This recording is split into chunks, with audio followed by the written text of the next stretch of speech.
Hi everyone, Yuriv here, your Education Technology Specialist, sharing some of what I've been learning about Universal Design for Learning, or UDL as you'll see it referred to throughout this presentation.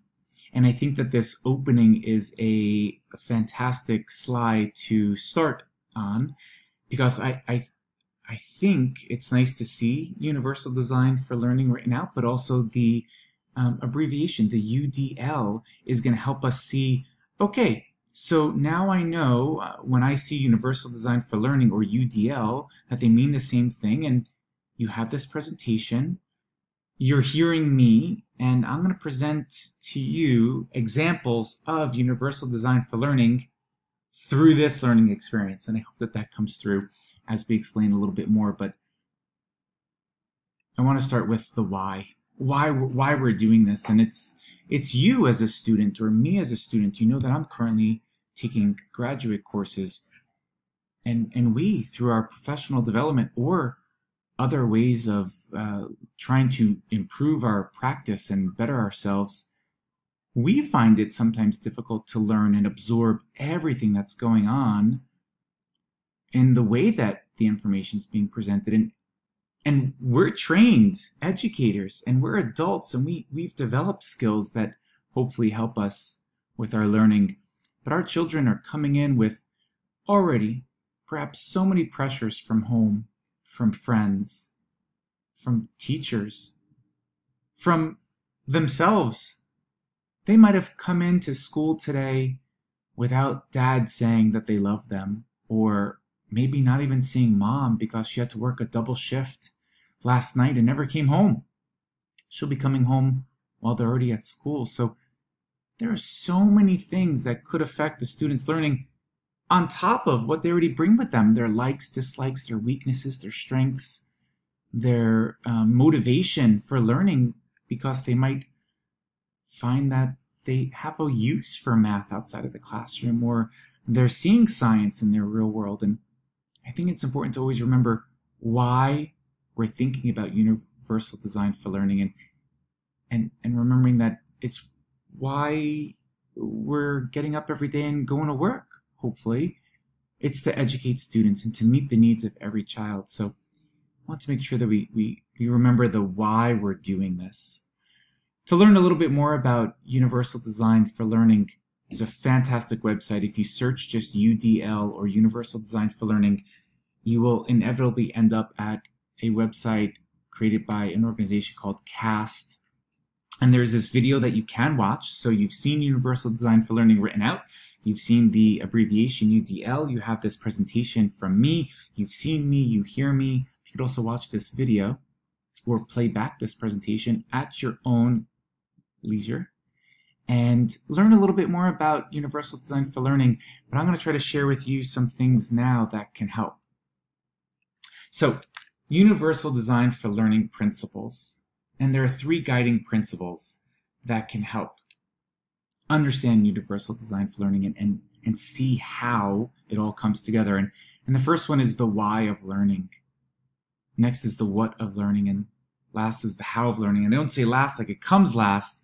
These 3 principles can be utilized as a tool, as a strategy to help you. And we'll go a little bit more into them now.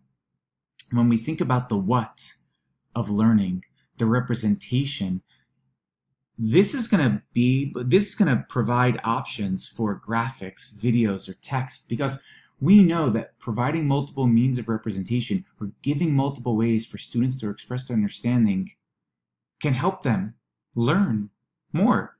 And the graphics, videos, or text, or any other effective format helps eliminate barriers, such as students not getting it the first time that they're exposed to it.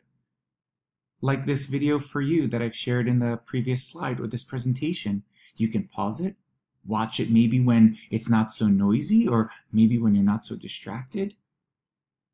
Next are manipulatives. They provide options for manipulatives. For an example, we could think about division in mathematics. And when we think about division, we can show the actual breaking apart of a Hershey bar or a block into equal groups. Using those manipulatives can help students actually see, that's division, not just the division symbol and numbers on both sides. The what of learning, or the representation, and having multiple means of representation provides options for helping students be actively engaged so that they can feel comfortable knowing something about the content. And it really does. Having these models or scaffolds of background knowledge help do that. When we give students that background knowledge, they have a little confidence. Oh yeah, I feel comfortable doing, and it just helps them move along with the learning. When we look at the how, we're thinking about providing multiple means of action and expression. And this is going to provide options for physical action.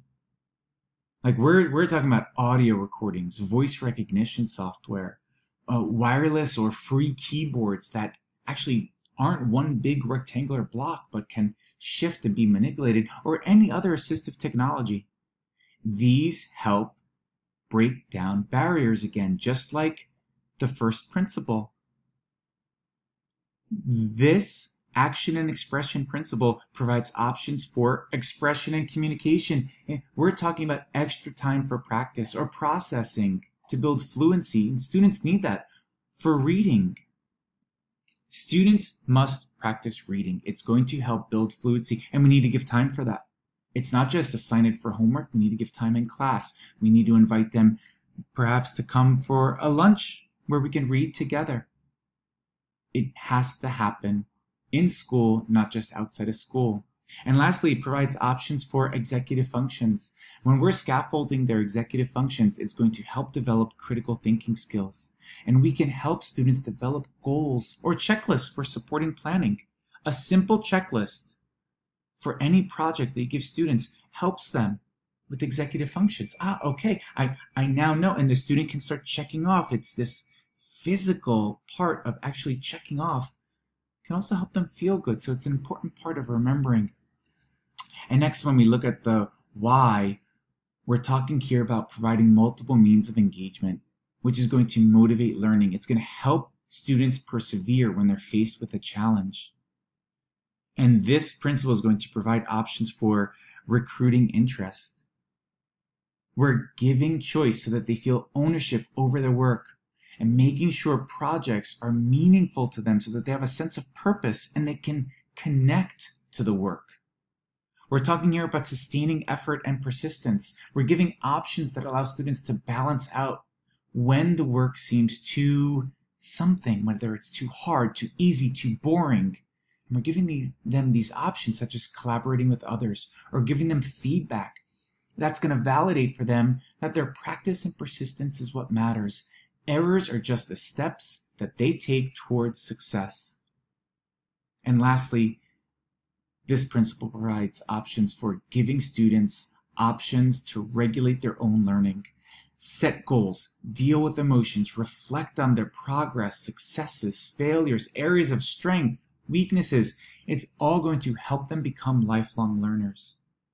So when we look at the what, how, and why, they all come together. And I think this is a really nice quote. UDL focuses on curricular disabilities because it is the curriculum that cannot meet the learning needs of all students and needs to be fixed. It's not the students. We cannot label students. It is our curriculum that we've designed or we're given. I think that's a very powerful quote. And it all comes from our book, which I share towards the end. Now, this is your checklist. So when you are creating lessons, units, and you're working on or thinking about universal design for learning, these guidelines here, which are listed underneath, going across in purple, blue, and green, on top are the principles, and then below that, the numbered 1 through 9 are the guidelines. And you can see here, you can check them off. It's a mix and match. You are not going to use all of them or even half of them when you're designing a lesson. It's just not possible. But you could start to think of them, but I just wouldn't overwhelm you at first. And I would just use this as a sort of checklist. Now, I'm not going to put any limits on you. You could use half. I wonder if your class is that varied, and it probably is. You might start to find, wow, my class is that varied. Now, this is just a simple slide, and I'm leaving this as sort of like a title here, and I'm untitling it. These guidelines are not rigid. You mix and match as needed.